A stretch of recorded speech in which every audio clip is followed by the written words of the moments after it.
Hello नमस्कार दोस्तों, आप सभी का स्वागत है आपके अपने YouTube चैनल यूनिक प्लस पर।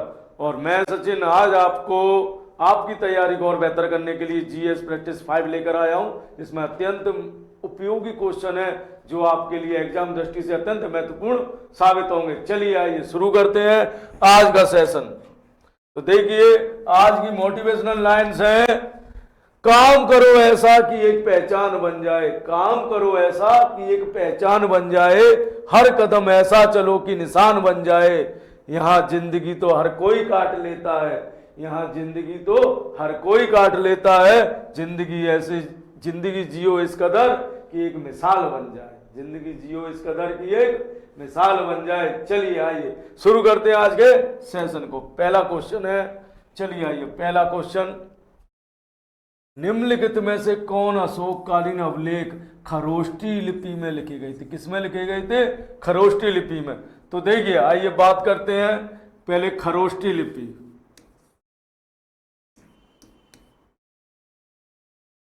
तो देखिए खरोष्टी लिपि में दो अभिलेख मिलते हैं खरोष्टी लिपि के। एक तो मिलता है आपका सहवाजगढ़ी, सहवाजगढ़ी का। कहाँ का मिलता है? सहवाजगढ़ी, सहवाजगढ़ी, ठीक है। और दूसरा मिलता है आपका मानसेरा, मानसेरा। यानी सहवाजगढ़ी और मानसेरा से जो अभिलेख प्राप्त हुए हैं उनकी भाषा कौन सी, वो कौन सी लिपि में लिखी गई थी? खरोष्टी में। और भाषा सबकी प्राकृत थी। याद रखिए अशोक के अभिलेखों की भाषा कौन सी थी? प्राकृत थी, लेकिन उनकी लिपि अलग अलग थी। तो सहवाजगढ़ी और मानसेरा से जो मिले उनकी लिपि खरोष्टी थी, ठीक है।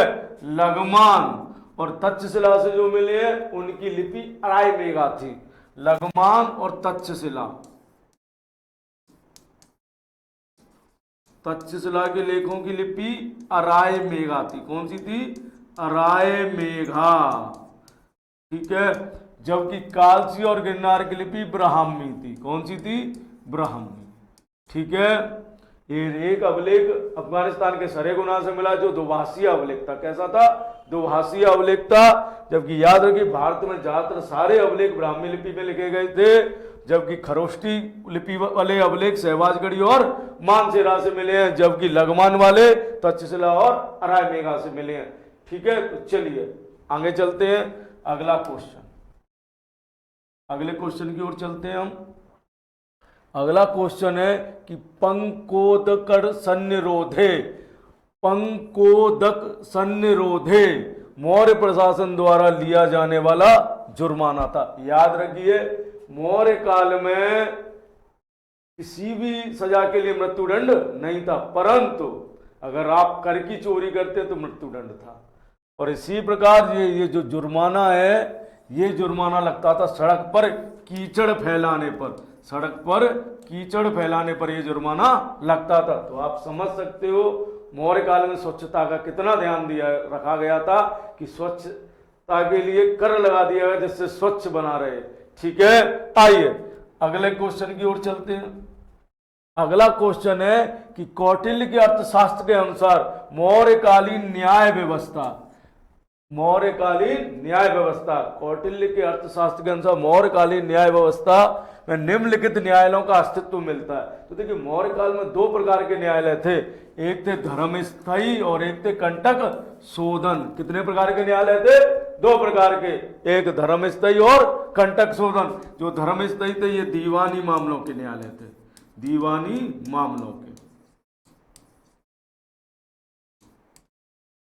ठीक है। दीवानी मामलों वाले न्यायालय को धर्मस्थयी कहते थे, जबकि कंटक शोधन फौजदारी, फौजदारी मामलों के, फौजदारी मामलों का न्यायालय क्या कहलाता था? कंटक शोधन कहलाता। तो इस क्वेश्चन का 2 और 4, तो 2 और 4 इस क्वेश्चन का आंसर है डी, यानी चौथा ऑप्शन सही है। आइए धम्ममात्र, धम्ममात्र इनकी नियुक्ति अशोक ने की थी। नियुक्ति किसने की थी? अशोक ने, नियुक्ति सम्राट अशोक ने की थी, अशोक ने। नियुक्ति किसने की थी इनकी? सम्राट अशोक ने की थी। और ये नैतिकता के रखवाले थे। कौन थे? नैतिकता के रक्षक। समाज में नैतिकता को बनाए रखना था, नैतिकता के रक्षक थे ये। ठीक है, कौन थे? नैतिकता के रक्षक।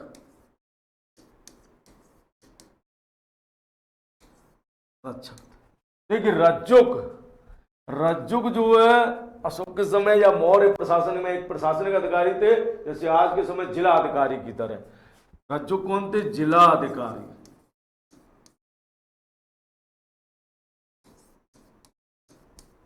मौर्य काल में, मौर्य काल में रज्जुक कौन थे? जिला अधिकारी थे। ठीक है, अगले क्वेश्चन की ओर चलते हैं। आ गया होगा आपकी समझ में। चलिए अगले क्वेश्चन की ओर चलते हैं। अगला क्वेश्चन है कि बिना बेगार के किसने सुदर्शन झील का जीर्णोद्धार करवाया? बिना बेगार के। ठीक है, बेगार किसको कहते हैं पहले इसको जान लेते हैं। देखिए बेगार, बेगार का मतलब है बिना वेतन के कार्य करवाना, बिना वेतन के कार्य करवाना। ठीक है, बिना वेतन के कार्य करवाना, कार्य करवाना। तो देखिए पुराने टाइम पे क्या होता था, राजा जो होते थे वो बेगार करवा लिया करते थे, यानी राज्य तुम्हें बेगार करवाई जा सकती थी। ठीक है, तो भाई सुदर्शन झील का जीर्णोद्धार करवाया और उसके लिए वेतन दिया। कह रहा है कि बिना बेगार के, यानी वेतन दिया। तो किस शासक ने वेतन दिया? रुद्रदामन ने। रुद्रदामन ने बेगार नहीं करवाई, इसने मजदूरों को उनकी मजदूरी दी और वेतन दिया। ठीक है, रुद्रदामन ने क्या दिया? मजदूरों को उनकी मजदूरी दी और वेतन दिया। तो चलिए अगले क्वेश्चन की ओर चलते हैं। अगला क्वेश्चन है कि निम्नलिखित में से गुप्त राजा का एक अन्य नाम क्या था? देवगुप्त। यानी किस गुप्त राजा का नाम देवगुप्त था? तो देखिए देवगुप्त नाम चंद्रगुप्त सेकंड का था। किसका था? चंद्रगुप्त सेकंड का। यही चंद्रगुप्त है जिसे विक्रमादित्य के नाम से जाना जाता है। चंद्रगुप्त विक्रमादित्य। ठीक है, दूसरी बात, इसके दरबार में नवरत्न रहते थे, नवरत्न रहते थे। दूसरी बात, चंद्रगुप्त ने शकों का समूल नाश किया, समूल नाश कर दिया। शकों का समूल नाश कर दिया, जिसके उपलक्ष्य में इसने चांदी के सिक्के चलाए, यानी चांदी के सिक्के चलाने वाला पहला गुप्त शासक, चांदी के सिक्के चलाए। ये चांदी के सिक्के चलाने वाला पहला गुप्त शासक था चंद्रगुप्त विक्रमादित्य, या चंद्रगुप्त सेकंड कह सकते हैं हम। ठीक है, चंद्रगुप्त सेकंड कहेंगे। आइए समुद्रगुप्त। समुद्रगुप्त को भारत का नेपोलियन कहते हैं, भारत का नेपोलियन।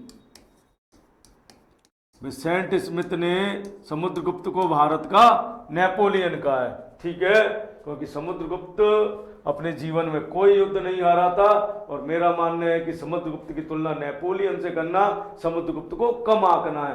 ठीक है, समुद्रगुप्त की तुलना नेपोलियन से करना समुद्रगुप्त को कम आंकना है, क्योंकि समुद्रगुप्त अपने जीवन में कोई युद्ध नहीं हारा, जबकि नेपोलियन अपने जीवन में युद्ध हारे थे। ठीक है, दूसरी बात, समुद्रगुप्त को कविराज भी कहते हैं। क्या कहते हैं? कविराज, कविराज कहते हैं। समुद्रगुप्त ने अश्वमेघ यज्ञ किया, अश्वमेघ यज्ञ किया, यानी अश्वमेघ करने वाले पहले गुप्त शासक थे ये। अश्वमेघ यज्ञ किया, यज्ञ किया।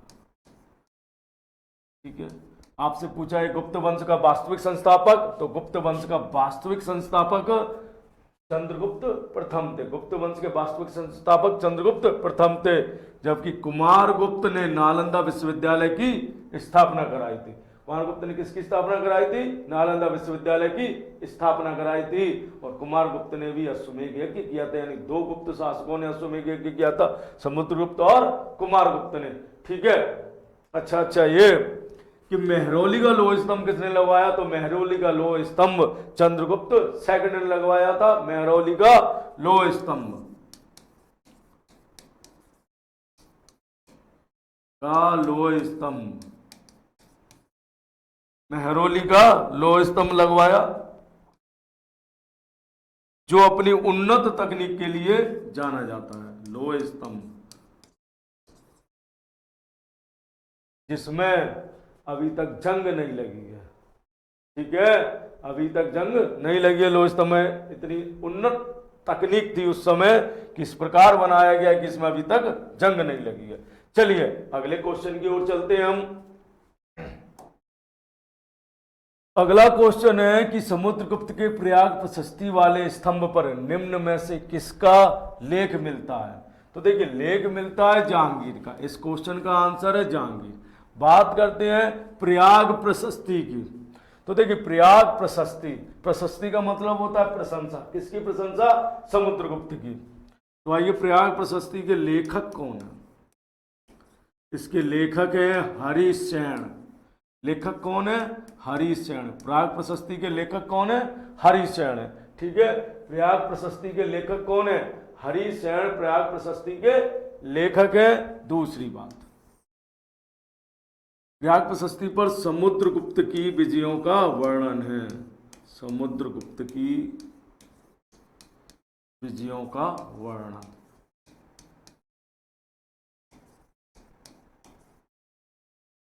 है, ठीक है।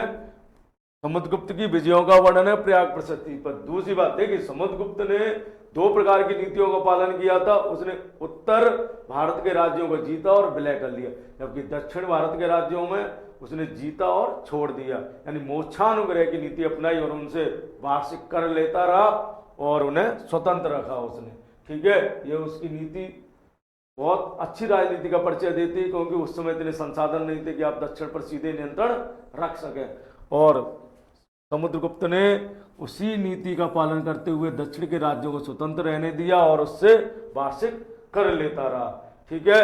और समुद्रगुप्त के जो प्रयाग प्रशस्ति है उस पर जहांगीर ने अपना लेख लिखवाया था, जबकि ये जो अभिलेख है ये कौशाम्बी में अशोक द्वारा लगवाया गया था, जिसे मुगल बादशाह अकबर कौशाम्बी से लाते हैं और इलाहाबाद के किले में रखवा देते हैं, और जिस पर जहांगीर अपना लेख लिखवा देता है, ठीक है।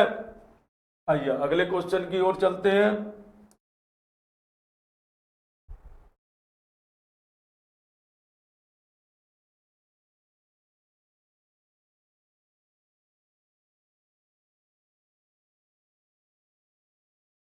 आइए अगला क्वेश्चन है, प्राचीन भारत में सिंचाई कर को क्या कहते थे? प्राचीन भारत में सिंचाई कर को क्या कहते थे? तो देखिए प्राचीन भारत में सिंचाई कर को वितक भागम कहते थे। क्या कहते थे? वितक भागम कहते थे, ठीक है। प्राचीन काल में भारत में सिंचाई कर को वितक भागम कहते थे, जबकि हिरण्य मौर्य काल में नगद लिया जाने वाला कर था। हिरण्य मौर्य काल में नगद लिया जाने वाला कर, लिया जाने वाला कर था, ठीक है। हिरण्य क्या था? मौर्य काल में नगद लिया जाने वाला कर। उदरंग गुप्त काल का भूमि कर, गुप्त काल में लिया जाने वाला भूमि कर था, भूमि कर, ठीक है। जबकि उपरनिक ये राजपूत काल का कर है, राजपूत काल का भूमि कर, राजपूत काल का भूमि कर, ठीक है। राजपूत काल का भूमि कर क्या कहलाता? उपरनिक कहलाता था। चलिए अगले क्वेश्चन की ओर चलते हैं। अगला क्वेश्चन है कि सांख्य दर्शन का प्रतिपादन किया गया। तो देखिए सांख्य दर्शन का प्रतिपादन किया था कपिल मुनि ने। किसने किया था? कपिल मुनि ने सांख्य का प्रतिपादन किया था। गौतम ने न्याय, न्याय दर्शन किसका था? गौतम का, ठीक है। न्याय दर्शन किसका था? गौतम का। पतंजलि का दर्शन कौन सा था? योग। पतंजलि का दर्शन कौन सा था? योग दर्शन पतंजलि का था, ठीक है। योग दर्शन किसका था? पतंजलि का योग दर्शन था।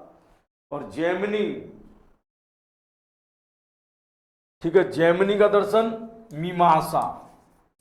जैमिनी का दर्शन कौन सा था? मीमांसा।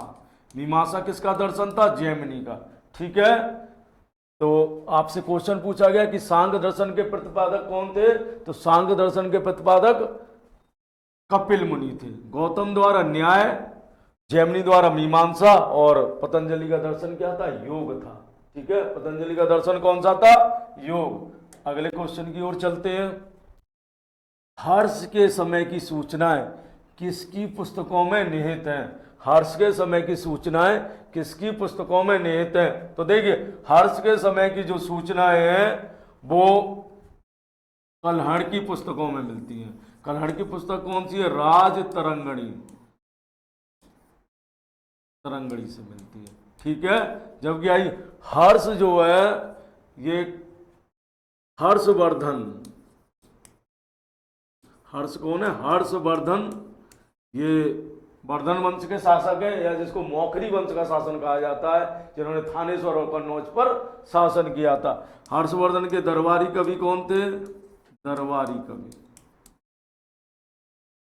दरबारी कवि थे बाण भट्ट, बाण भट्ट। और बाण भट्ट की दो रचना हर्षचरित्र और कादंबरी।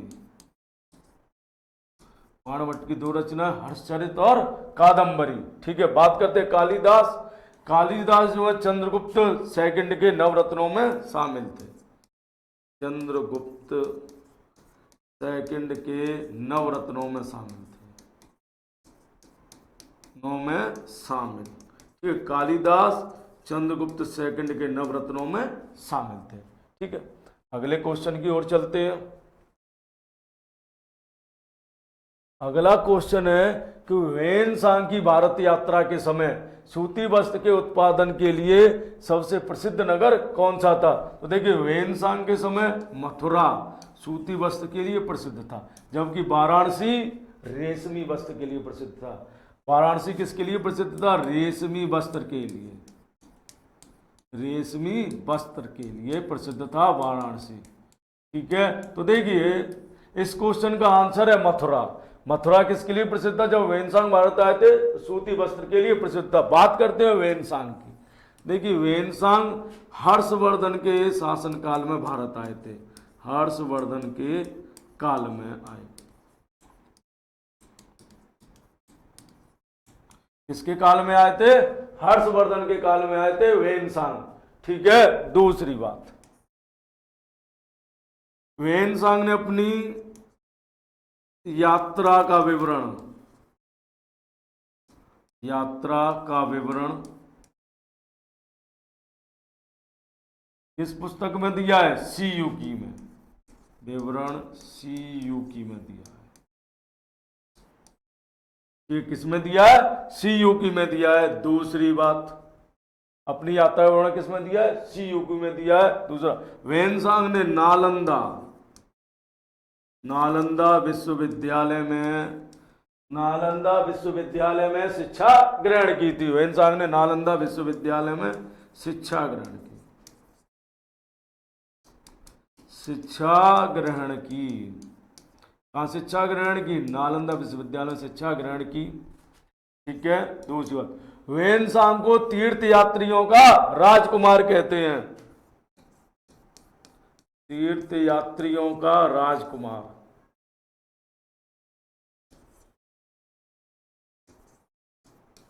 राजकुमार, ठीक है, तीर्थ यात्रियों को क्या कहते हैं? वेन-सांग को राजकुमार कहते हैं। ठीक है, चलिए आपकी समझ में आ गया होगा। अब अगले क्वेश्चन की ओर चलते हैं हम। अगला क्वेश्चन है कि गुप्त काल का प्रसिद्ध दशावतार मंदिर, जिसे उत्तर भारत के प्राचीनतम पंचायतन मंदिरों में से एक माना जाता है, कहाँ स्थित है? तो ये स्थित है देवगढ़ में। दशावतार मंदिर देवगढ़ में स्थित है और ये उत्तर प्रदेश के ललितपुर जिले में, ललितपुर जिले में, ललितपुर जिले में है। ठीक है, देवगढ़ का दशावतार मंदिर उत्तर प्रदेश के ललितपुर जिले में है और यह है भगवान विष्णु को समर्पित है। किसको समर्पित है? भगवान विष्णु को समर्पित है। ठीक है, किसको समर्पित है? भगवान विष्णु को समर्पित है। नचना कोठारा का मंदिर, ये पार्वती माता का मंदिर है, पार्वती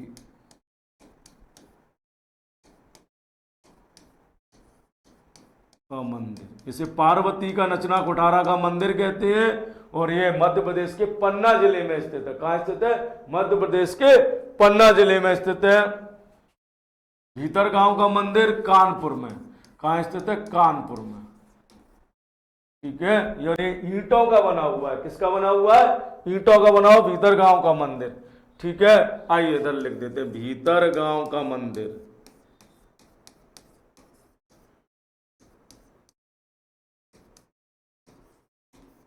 भीतर गांव का मंदिर कहां स्थित है? कानपुर में। ठीक है, किसका बना है? ईंटों का बना है। किसका बना है? ये ईंटों का बना हुआ है। ठीक है, ईंटों का बना हुआ है। किसका बना है? ईंटों का।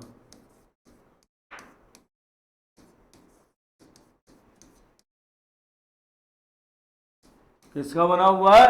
ईंटों का बना हुआ है, भीतर गांव का मंदिर। ठीक है, नचना कोठारा का मंदिर, पार्वती माता का मंदिर है। और ये मंदिर कहाँ है? मध्य प्रदेश के पन्ना जिले में स्थित है। ठीक है, तिगवा मंदिर, ये जबलपुर में है, एमपी के जबलपुर में।